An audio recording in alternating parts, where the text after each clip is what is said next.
વડોદરા શહેર રાજરત્ન સોસાયટી પાસેથી એક શરમજનક ઘટના સામે આવી છે કે જ્યાં એક વૃદ્ધે નાની દીકરી સાથે શારીરિક અડપલા કર્યા। લોકોનું કહેવું છે કે આ વૃદ્ધ પહેલા પણ આ પ્રકારનું કૃત્ય કરી ચૂક્યો છે। નાની દીકરી સાથે શારીરિક અડપલા કર્યા હોય આ અંગે લોકો દ્વારા રોષ ઠાલવવામાં આવ્યો। પોલીસને જાણ થતાની સાથે પોલીસનો કાફલો તાત્કાલિક ત્યાં પહોંચી ગયો હતો। નાની દીકરીઓને આ વૃદ્ધ નરાધમ દ્વારા ટાર્ગેટ કરવામાં આવે છે। આ દીકરી જે ઘરેથી છાસ લેવા માટે નીકળી હતી તેને બહેલાવી ફોસલાવી તેની સાથે વાત કરતી વેળાએ આ વૃદ્ધે તેની સાથે શારીરિક અડપલા કર્યા, જેને લઈને આસપાસ જે લોકો હતા તેઓએ રોષ ઠાલવ્યો છે। લોકો એકત્રિત થઈ ગયા હતા, તેમણે રોષ વ્યક્ત કર્યો અને પોલીસને જાણ કરી પોલીસની ટીમ ત્યાં પહોંચી ગઈ। આ મામલો નવાપુરા પોલીસ મથકે પહોંચ્યો છે। આ છોકરી અહીંયા ગાડી વેફર લેવા આવી હતી ને આ અંકલે છાસ લેવા આવી હતી ને અંકલે છે ને એને હાથ પકડીને ઉપર બોલાવી અને ઉપર બોલાવીને એની છેડતી કરી છે છોકરીને। છોકરી ગભરાઈ ગઈ છે। અત્યારે એના ફાધર લઈ ગયા ચોકી પર એમને। આ દુકાનદારે દાદા દુકાનમાં બે એમનો છોકરો કઈ માલ લેવા ગયો એમાં દાદા બેઠેલા, દાદા છેડતી ફરી વાર કર્યું છે। પહેલી વાર કર્યું છે, ફરી વાર કર્યું છે।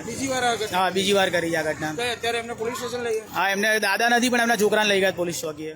અરે એ છોકરી અહીંયા છાસ લેવા રોજે આવે છે તો આજે બી આવી હતી, પણ એને છે ને ડોહાએ બોલાય આ મેં ઘડી હાથ ગાલી નામ કરી કે અહીંયા મેં એમના ઘરે જ કામ કરું છું, પણ સામેથી મેં જોયું એને કે આ ડોહો એને શું લેવા બોલાવે છે। તો એ પછી છોકરી ઘરે આવી રડતી કીધું કે મમ્મી મને આવું ટચ કર્યું કે છે। તો મેં એના મમ્મીને મેં કીધું એ ડોહો એવો જ છે, એને હવે મોકલવાનું નહીં। પછી એના મમ્મી એને બોલી અને પછી ઘરે અહીં આવીને એને માર્યો ને બોલ્યા અમે કે આવું શું કરવાનું મારે એ કે તોડા તારે શું લેવા બોલવાનું? મારે ગમે તે છોકરી હોય આપણે તો બોલવાની ફરજ જ છે સાહેબ, બરાબર ને? તારે એટલે મેં કીધું મેં તો ડોહાને કાઢો ને એને મારો, બીજી વાર આવી રીતના થાય ના। 2 વાર આવો થઈ ગયો કિસ્સો અહીંયા। કોઈ બી છોકરી નાની હોય ને એને બોલાવે છે ને આવી રીતના કરે છે। દુકાન બંધ થવી જોઈએ શું માનું? આ દુકાન બંધ કરી દેવાની બસ, અને એ ડોહાને સજા જ આપવાની છે, બીજું કશું નહીં। બહુ ગંદી ગારો બોલે છે, લડે એમના ઘરમાં પણ મોટેથી ગારો બોલે છે લોકો, બહુ જ બોલે છે। આ બીજા આજુબાજુ ને જોતા નથી કશું વસ્તુ એ લોકો। આ બધું દબાઈ ગયું છે, આ એકવાર ન થયું, બહુ બધી વાર થયું છે, એટલે બીજી ત્રીજી વાર થયું છે। આ કોઈની પણ છોકરી આપણી છોકરી છે એટલે આ વસ્તુ તો ના જ ચાલે। બહુ જ ગભરાઈ ગઈ છે છોકરી, એટલે આ દુકાન બંધ કરાવી દો। હા, કડક કાર્યવાહી જેલમાં પૂરી દો, થવી જ જોઈએ, કડક કાર્યવાહી થવી જોઈએ, કારણ કે આ પહેલો કેસ નથી, બીજો ત્રીજો કેસ છે અને 2-3 કેસ આગળ એવા કેવું પેરેન્ટ્સ બોલીને જતા રહે પણ પછી આગળ કશું થાય નહીં, પાછું ફરી એનું એ જ આ જ વસ્તુ કન્ટિન્યુ છે।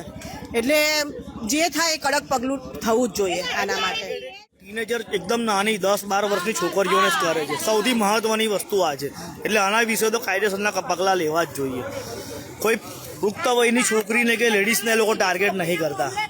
ટીનેજર છોકરીને જ એકદમ નાની આવી છોકરીઓ હોય છે 12 વર્ષની 14 વર્ષની, એ છોકરીને જ આ ટાર્ગેટ કરે છે। આ ભાઈ એક દાદા, નામ તો અમને બી નથી ખબર, અમે રહીએ છીએ દુકાન ચલાવે છે। દુકાન 10 વર્ષોથી અહીંયા જ રહે છે। પહેલા દૂધનો ધંધો કરતો હતો, પણ આ છોકરીની પર અત્યાચાર આવો ના થવો જોઈએ। અને કપડા આખો દિવસ ખાલી રૂમાલ પહેરીને જ ફરે। કાયદેસરની કાર્યવાહી થવી જ જોઈએ, પગલાં લેવા જ જોઈએ।